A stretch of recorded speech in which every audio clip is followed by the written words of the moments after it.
Le vélo, c'est un outil de dépassement de soi qui donne un sentiment de liberté. La première chose que l'on apprend après marcher, c'est pédaler. C'est moins fatigant et on va plus loin. Cette phrase est celle d'un passionné de vélo que je suis allé interviewer. Alors moi je m'appelle Bernard, de mon nom de famille c'est Le Mans. D'accord, j'ai 64 ans. J'étais travailleur social, j'étais animateur, j'ai beaucoup travaillé à Roubaix. J'ai commencé dans le quartier de l'Homelet, dans les années 75, un truc comme ça. J'ai bossé dans le quartier de l'Homelet, j'ai bossé aussi après ça, plus tard, dans le quartier du Pile, pendant assez longtemps. Si bien que je suis sûr que j'ai passé plus de 30 ans de ma carrière d'animateur social à travailler avec des jeunes dans des quartiers de Roubaix, quoi. Bon, principalement, majoritairement évidemment, c'est l'Homelet et le Pile. On est là aujourd'hui pour parler d'un projet qui vous tient à cœur. Est-ce que vous pouvez nous en parler ? Bien sûr, parce que ça fait partie un peu aussi de mon histoire. Comme je l'ai dit, moi j'étais animateur social. Mon boulot tout le temps, c'était de travailler avec les jeunes. Bon, moi j'aime bien le vélo aussi, si bien qu'évidemment j'ai fait plein de vélos avec les jeunes. Et du coup j'ai eu plein d'expériences comme ça autour du vélo. Dans les endroits où je travaillais, on n'était pas riche forcément. Donc récupérer des choses avec 2 restes de vélo, faire un vélo, avoir un vélo pour pouvoir faire une balade ou pouvoir aller à la piscine, c'était mieux que d'y aller à pied, etc. Pouvoir quelquefois aller à la mer à vélo, c'était intéressant. Donc on a toujours développé ce truc-là. Et donc c'est toujours été dans ma tête un outil intéressant. Et ça, j'ai fait ça à l'Homelet plein. Je me rappelle, on en parlait là un petit peu à un moment, je me rappelle de ce lieu où on appelait le 115, on avait tout un étage où il y avait tout plein de pièces de vélo, des carcasses de vélo. Et quand on avait envie de faire un vélo, on allait là-haut et puis on essayait de faire un vélo avec tout ce qu'on trouvait, quoi. D'accord ? Et on récupérait tout aux encombrants, etc. Et donc déjà, je me rappelle, même dans les années 80, déjà, on avait cette espèce de petit atelier vélo, etc., comme en disant comment on remet en état les vélos. Alors après, sur le quartier du Pile, j'ai travaillé aussi avec mes vélos, d'accord. J'ai fait un travail de prévention auprès des jeunes un petit peu en difficulté. Donc du coup, on se retrouvait avec des jeunes qui allaient pas à l'école, des jeunes qui avaient envie de bricoler, des jeunes qui avaient envie de faire du vélo, qui avaient pas de vélo. Et donc, on a refait là aussi des actions vélo. Il y a des moments où on a fait des camps avec des vélos, on a fait des sorties avec des vélos, etc. Je me rappelle sur le Pile, un peu à un moment, je me rappelle sur un été, parce que ça m'est resté dans la tête, j'en parle souvent comme ça, je me rappelle, certains après-midi, j'arrivais à louer, parce que c'était pas prêté, c'était un franc pour l'après-midi, j'arrivais à louer près de 40 vélos. Généralement, c'était tous des vélos de récup, mais des vélos sur lesquels il y avait des freins, et évidemment, il y avait des roues, il y avait des pneus, et puis on roulait. Et les tchos, les jeunes, les ados, etc., ils venaient, ils louaient un vélo, et puis ils allaient délirer au bord du canal, ils allaient à ce moment-là à Roubaix 2000, au moment où c'était fermé, ils allaient taper des dérapages dans Roubaix 2000, etc. Mais ça veut dire et les gamins du quartier venaient, et ils louaient le vélo, etc., pour aller faire du vélo quand il faisait beau, etc.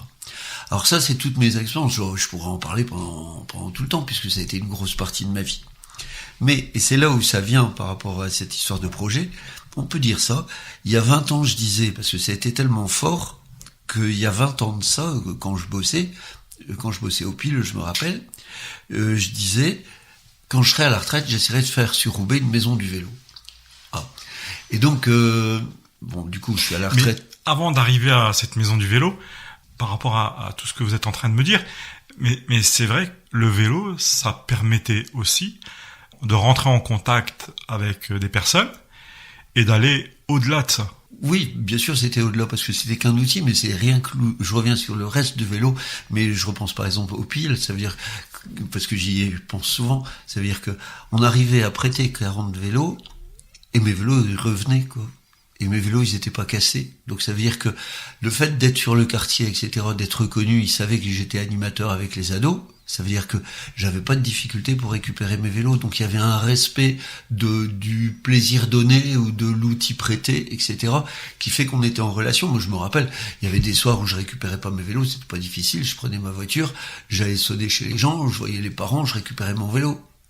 Donc on m'a jamais volé de vélo, donc c'était intéressant comme ça, c'était vraiment un outil de quartier. Donc c'est beaucoup plus dans le prêter, dans rendre service, d'être en relation avec les gens, et puis de permettre à des gens de sortir d'eux-mêmes, quoi. Le vélo, fondamentalement, on va plus loin à vélo qu'on va à pied, quoi.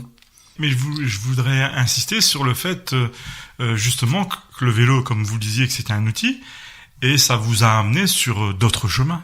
Ben, ça veut dire que ça me permettait de travailler. Ça veut dire que sur le fond, en étant animateur, éducateur, ça veut dire que ça me permettait de rencontrer et d'accrocher les jeunes.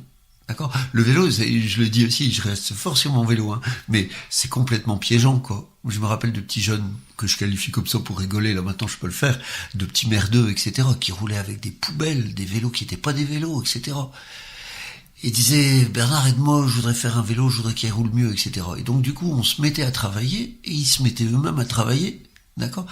Et ils s'apercevaient que c'était pas si facile, si on voulait un bon vélo, ça arrivait pas comme ça. Donc il fallait bosser, il fallait faire attention, il fallait se servir des bons outils, etc. Donc c'est complètement un outil éducatif, quoi. Il y a plein d'autres outils comme ça, hein. J'en parle du vélo évidemment, mais j'en sais rien. Par exemple, faire de la musique avec des jeunes, leur apprendre à faire attention, découvrir les notes, les airs, etc. Ça veut dire que c'est vraiment, pas on les piège, mais ça veut dire on sert de quelque chose qu'ils ont envie, d'accord ? Mais on les oblige à travailler. Alors, travailler, s'investir, respecter, apprendre, c'est tout ça, quoi, qui est intéressant. Nous sommes toujours en compagnie de monsieur Bernard Lemand. Maintenant, sur le projet de la maison du vélo. J'aimerais bien, fonction de tout ce qu'on a fait, ça veut dire, il y a tout plein de petits morceaux, etc. que j'ai vécu, et je me suis dit, ça vaudrait le coup qu'à Roubaix, on ait un lieu comme ça qui soit complètement pour le vélo.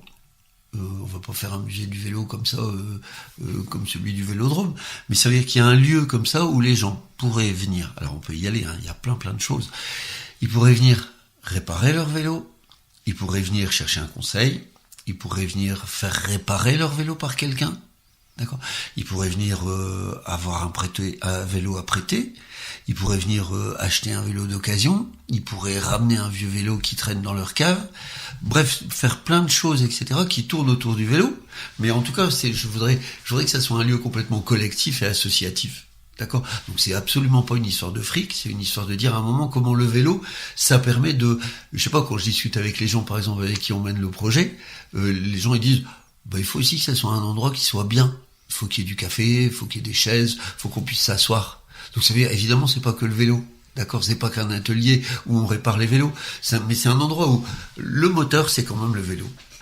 Alors en plus, quand on sait que le vélo, dans notre ville, c'est mieux que la voiture, même si jamais c'est plus difficile, mais en fait, il faudrait reprendre le pouvoir, il faudrait que tout le monde puisse aller à vélo, il faudrait qu'il y ait des vélos partout, en fait. D'accord ? Et repenser la ville, alors, la circulation. Évidemment, bien sûr. Mais de fait, si on était là plus... Oui, après, on met les voitures un petit peu, les voitures verraient bien que ça sert à rien, ça veut dire, pour aller au centre-ville d'ici, ça sert à rien d'aller en voiture, quoi. Alors qu'un vélo, on y est en 5 minutes. Même pas. D'accord ? Donc ça peut être un outil intéressant. Et ça, au Roubaix, on a intérêt à y rebosser, quoi. Alors c'est vrai qu'on est fort parti dans des histoires de voitures, mais on y revient, quoi. On revient à d'autres choses. Mais c'est vrai qu'en termes de coûts, c'est pas du tout... On n'est pas dans les mêmes ordres de prix. Pas du tout. Non, parce que les vélos, en plus, c'est pas non plus la peine d'avoir un vélo à 300 euros ou à 400 euros ou plus, même. D'accord ? Des vélos, ça peut être quelque chose de simple, hein. C'est une centaine d'euros, etc. D'occasion, moi je vends des vélos, les vélos qui roulent, etc., qui ont des freins, etc., des garde-boue et tout, et des bonnes roues, etc. Pour moi, c'est 50 euros un vélo qui roule. D'accord ? Donc, et ça roule, quoi. Même au prix où je les vends dans mon petit truc, etc. Je les garantis même. Comment vous voyez avancer votre projet ? Alors c'est un petit peu dur quand même, c'est un peu dur. C'est pour ça que c'est intéressant qu'on en parle et qu'il y ait des gens qui y soient associés. Donc je reviens un peu sur l'histoire. À 60 ans, je me suis dit, je suis libre, je suis plus salarié, d'accord, donc je vais foncer sur cette histoire. Bon, comme on l'a dit, enfin comme je l'ai dit juste là à l'instant, c'est pas en vendant des vélos à 50 euros qu'on se fait de l'or et qu'on peut payer un loyer, d'accord, de plusieurs centaines d'euros par mois, ou qu'on peut payer même un salarié. Ça veut dire que, donc pour moi, dit tout de suite, ça veut dire on peut pas payer de loyer, on n'a pas de sous, et on peut pas payer de salarié. Donc c'est une action qu'on fait que avec des bénévoles, d'accord, et il faut qu'on ait un local mis à disposition. Alors c'est vrai qu'en voulant faire ça, évidemment je veux faire ça à Roubaix et pas dans une autre ville, au nom de mon histoire, d'accord, donc je veux vraiment que ça soit Roubaix. Donc pour moi, les premiers que j'ai interpellés, c'est au niveau de la mairie, au niveau de la municipalité. Et ça remonte à, donc il y a Plus de 4 ans de ça. À ce moment-là, c'était l'ancienne équipe municipale. Sans vouloir les incriminer, on m'a dit que c'était pas intéressant, que ça allait pas pouvoir être possible, etc. En fait, eux, s'il y avait une maison du vélo, je me rappelle de ce que m'avait dit l'adjoint à ce moment-là, il m'a dit, si nous on fait une maison du vélo, c'est à Eurotéléport et avec Transpol. Ce qui est vraiment pas ce qu'on cherche quand on parle de lieu où on veut que les gens viennent pour travailler dans la Grèce, etc. C'est pas un lieu propre, etc. En plein milieu du centre-ville, etc. C'est un lieu de travail et de rencontre de gens. Bon. Et donc du coup, on n'a rien pu faire pendant il y a 4 ans. Je savais qu'au niveau mairie, il y aurait rien qui serait engagé. Alors après, je me suis rapproché, parce que comme j'étais libre, je me suis rapproché d'une association, d'une communauté qui existe, qui est Emmaüs, d'accord.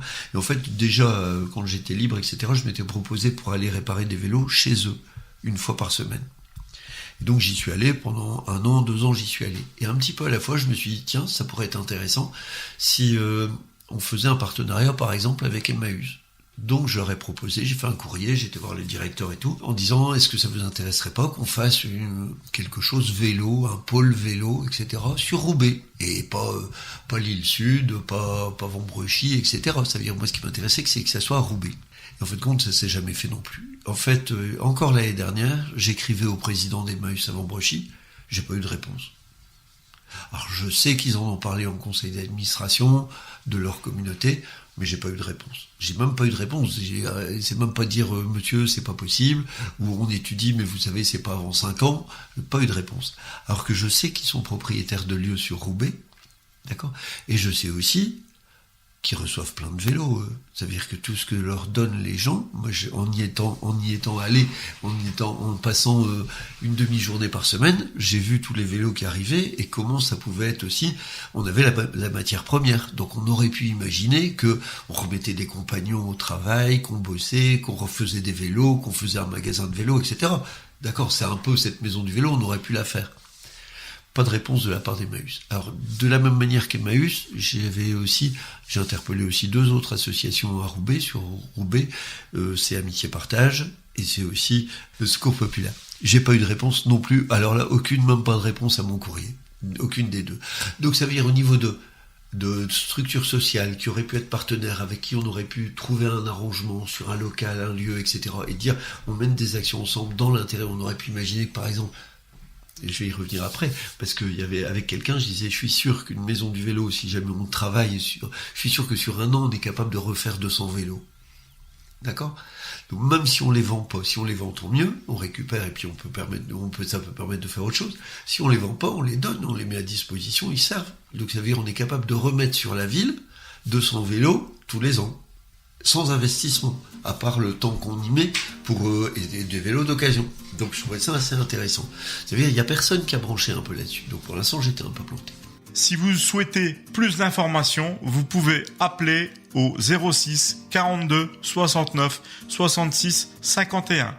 Réalisation Christian Lazaoui pour Radio Pastel. Une émission proposée dans le cadre des productions coopératives des radios associatives du nord de la France. Une coopération qui a reçu le soutien de la région Nord-Pas-de-Calais.